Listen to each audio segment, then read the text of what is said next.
The government's passed that controversial social media ban for under 16s. Now, ever since this was announced, I've been asking myself, how can this possibly work?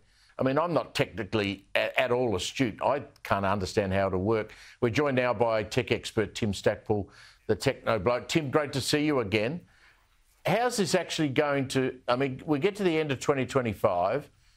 We tell all Australian kids, and I found out today that even those that have social media accounts today, Tim, that would still be under 16 at the end of next year, they will be turned off. They won't be able to access those accounts. How's this going to actually happen? There's going to be quite a few months, Steve, of research taking place. There's two companies involved in this, one an Australian company, one a British company known as a Scheme, looking into this age verification business. Now, what they'll do between January and March next year is they'll undertake research with about 1,200 Australians, and they'll be looking at different ways of doing the age verification. There are many different ways of doing this, Steve. We can talk about that in a moment. But the other thing is that after those first 3 months, a British company will come in, analyse all the data and make a presentation to the government about halfway through next year. And then the e-Safety Commissioner will then determine whether there's privacy issues which have been raised in looking for the people's age to determine what the verification is going to be. And if that all gets cleared, then the government will enact it by the end of next year. So it looks as though the social media companies will have about 6 months from the middle of next year until the end of the year to be able to enact whatever it is that the e-Safety Commissioner says is strong enough to actually verify people's ages. Now, the big question is, the technical question is, how is this going to happen? Well, we do know that many social media companies now have limits on ages. Up to the age of 13, you aren't allowed to be part of Meta. Of course, that's Facebook and Instagram. And they use various methods. One, of course, is flicking on the webcam and looking at the user's face. And that uses a system developed by a company called Yachty. And that gets used in various other ways around the world as well for purchasing alcohol, for instance, at self-serve checkouts in many parts of Europe. It takes a look at your face through the webcam built into the automatic cashier. And if you do look over the age of 18, then you are allowed to proceed with the purchase. So they're going to use that similar sort of technology. They're going to test it anyway. Another way is perhaps if you own a credit card. And of course, verification and age verification has taken place previously in order for you to get the credit card. The issue with that is, of course, there are many people over the age of 16 who do not have a credit card as well.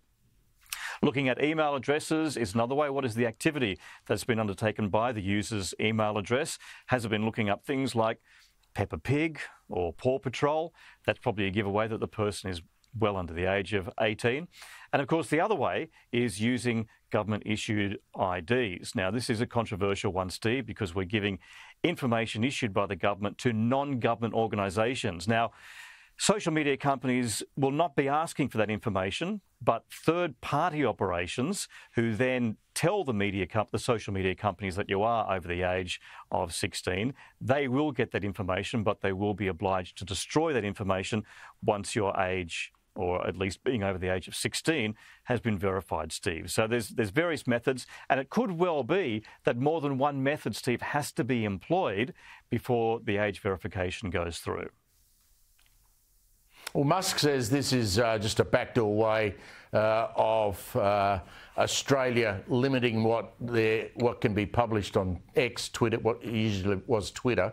And the critics say this ID that we might all have to have could be seen as a Trojan horse way of the government having access to our ID through social media, having to sign on. So, I mean, what the critics are saying is, well, everyone then will have to prove they're not under the age of 16, that they're actually over the age of 16, and will have to do that through some sort of ID.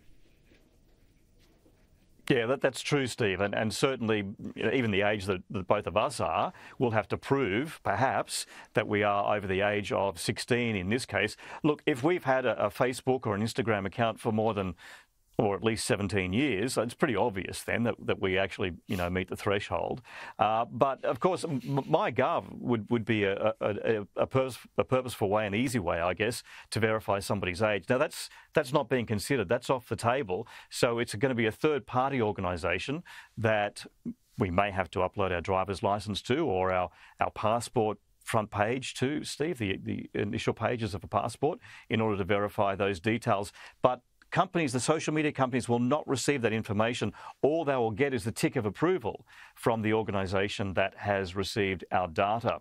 Now, the Australian Human Rights Commission, of course, have said quite a bit about this over the last month in their dispatches, Stephen, and they had concerns purely from a human rights position that although we're talking about children here, what we are doing is we're taking away the opportunity to be able to access a service which is ubiquitous to the rest of us. So even though it is about the protection of younger people in our community, minors, there still is a rights issue here too. So you are right in saying that it has been pushed through, it has been rushed. The other thing is, Steve, is that what Elon Musk has said perhaps is not the case, because we're not giving our information to the government, for instance. I think that would be serious if it happened in other countries as well, where the government wants to know the type of websites or services that we are trying to access. That would be of concern. Yep. That's not the case in the bill, in the legislation right now. We're not talking about governments receiving the information, but at the same time, we have to be cautious about who we're giving that information to, and making sure that those people can at least make the information anonymous or are compelled to destroy it, Steve. Yeah, look, I think we've got a long way to go, Tim, and I just think we need to be careful. Tim, it's really good to catch up with you. Thank you very much for that.